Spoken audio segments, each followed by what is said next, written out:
Win workout कर रहा था मसल्स बनाने के लिए क्योंकि उसे लगता है टॉप को शायद मस्कुलर लोग पसंद है और उनका पड़ोसी भी काफ़ी मस्कुलर है जिसके लिए टॉप ने खाना बनाया था। पर बॉडी बनाने के चक्कर में विन को हर रोज़ बॉइल्ड चिकन खाना पड़ रहा था जिसे खाकर विन बोर हो चुका था।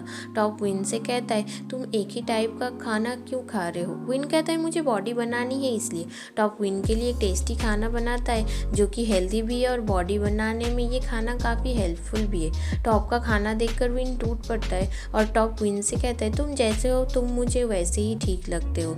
विन कहता है मुझे भी पसंद है। टॉप कहता है क्या। विन कहता है एवोकाडो। विन टॉप को अपनी कुकिंग वीडियोस को सोशल मीडिया पर अपलोड करने को कहता है पर विन जब टॉप के वीडियोस को रिकॉर्ड कर रहा था तब कैमरे के सामने टॉप दिल खोलकर बात नहीं कर पा रहा था और विन के बार बार समझाने के बाद भी जब टॉप ठीक से कैमरे के सामने बात नहीं कर पा रहा था तब विन टॉप पर गुस्सा हो जाता है और टॉप विन से कहता है तुम्हारे लिए ये शायद काफ़ी इजी है पर मेरे लिए नहीं और वो चला जाता है। टॉप का मूड ठीक करने के लिए विन उसके लिए गाना गाता है। टॉप विन का गाना सुन के हंसने लगता है। वो विन से कहता है कैमरे के सामने मैं नर्वस हो रहा हूँ। विन कहता है सोचो तुम्हारे सामने कोई कैमरा नहीं है और तुम सिर्फ मुझसे बात करो। ऐसे प्रैक्टिस करने के बाद विन टॉप से कहता है ऐसे ही हमें कैमरे के सामने भी बात करना होगा। फाइनली टॉप जब कैमरे के सामने था तब विन टॉप के कपड़ों को ठीक कर देता है जिससे टॉप स्माइल करने लगता है। विन टॉप से कहता है ऐसे ही स्माइल करते रहना कैमरे के सामने, इससे सब कुछ और भी नेचुरल लगेगा। और ऐसे ही विन टॉप के कुकिंग वीडियोस को शूट करता है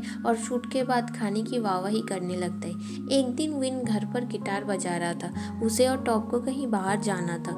विन टॉप को बार बार बुलाने लगता है बाहर आने के लिए पर टॉप जब रूम से बाहर नहीं आता है तब विन देख पाता है टॉप बिस्तर पर सोया हुआ है और उसे काफ़ी तेज़ बुखार है। विन अपने दोस्तों को कॉल करने लगता है पर वो उसकी मदद करने नहीं आते इसलिए विन को अकेले ही टॉप को हॉस्पिटल में भर्ती करना पड़ता है। हॉस्पिटल में विन जब सोफे से गिर जाता है तब टॉप की नींद टूट जाती है। टॉप विन से कहता है आज तो तुम्हारा रिहर्सल था। विन कहता है आज एक छोटा सा रिहर्सल है वो सब मेरे बिना ही प्रैक्टिस कर लेंगे। टॉप कहता है नहीं तुम प्रैक्टिस पर जाओ। विन कहता है अगर तुम्हें कुछ चाहिए होगा तो तुम क्या करोगे। टॉप कहता है मैं नर्स को बुला लूँगा। विन कहता है मैं जल्दी प्रैक्टिस करके वापस आऊँगा। टॉप कहता है जल्दबाजी करने की कोई भी ज़रूरत नहीं है, तुम शांति से जाओ और कल वापस आना। घर पर विन आकर खाना बनाता है टॉप के लिए। विन जब सुबह टॉप को उसका बनाया हुआ खाना देता है तब टॉप को विन का बनाया हुआ खाना बिल्कुल बेकार लगता है पर विन के हाथ पर जलने के निशान देखकर टॉप समझ जाता है विन ने कितनी मेहनत से उसके लिए खाना बनाया है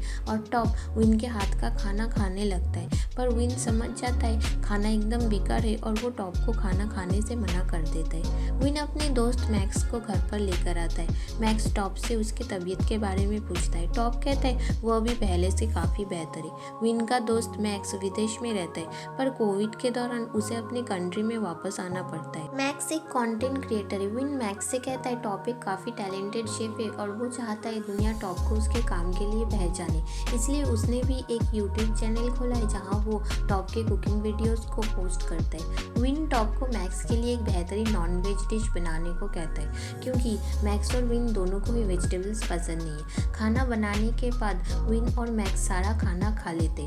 टॉप जब खाना खाने आता है तब मैक्स कहता है ये सभी वेजिटेबल्स है ना। विन कहता है क्या ये सब वेजीज है चिकन नहीं। टॉप कहता है ये बीटरूट और गोभी से बनाई हुई एक डिश है। टॉप विन के होठ के पास कुछ लगा हुआ था उसे साफ करता है और विन टॉप को उसके लिए ऐसा खाना हर रोज़ बनाने को कहता है। और इसी के साथ दोस्तों पार्ट 2 की कहानी ख़त्म होती है।